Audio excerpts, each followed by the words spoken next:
Bonjour, alors hier au 12 coups de midi, donc gros HPI, Alexandre le maître de midi a trouvé donc Camille Cotin dans l'étoile mystérieuse.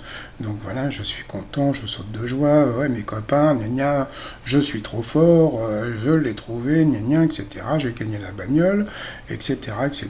Maintenant j'ai une grosse cagnotte. Bon.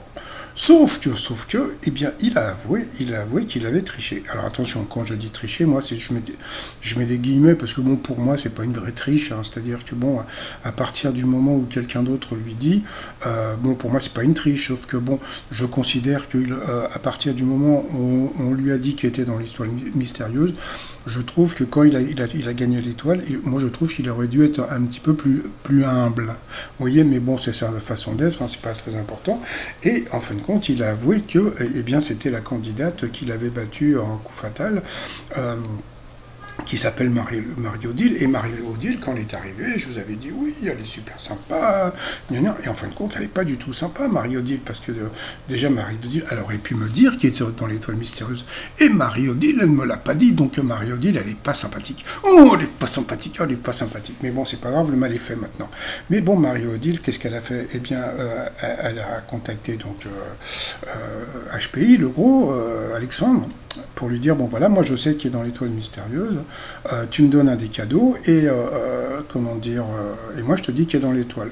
Donc il part, ils ont attendu, gna gna, etc., etc. Et puis après donc bon, elle a refusé le cadeau. Voilà, donc il paraît qu'elle a refusé. Donc déjà qu'elle se fait battre sur des questions plus difficiles pour l'autre, pour le candidat, et en plus voilà quoi, bon bah c'est fait avoir deux fois, bah, c'est pas très grave, à moins qu'elle ait eu le cadeau, mais que bon, à moins qu'elle ait demandé, comment dire, de ne pas le dire pour pas qu'on puisse dire du mal d'elle, mais bon, voilà, donc c'est pas grave. Donc voilà, donc comme on a pu voir entre avant-hier et hier, bah, maintenant vous avez le décor d'été, hein, donc bon, ça n'a pas pu se faire en une nuit, donc c'est pour ça qu'il y a eu comment dire, un temps entre les deux émissions, il y a dû y avoir peut-être 2 3 semaines. Et les émissions qu'on va voir maintenant, ce sont des émissions qui ont été tournées avant le départ de Jean-Luc Reichmann pour les États-Unis. Voilà, donc voilà, ça y est, donc il a trouvé l'étoile mystérieuse, et puis bon, bah, on va voir tout à l'heure. Allez, je vous dis bah, justement à tout à l'heure pour mon résumé des 12 coups de midi. Bye bye.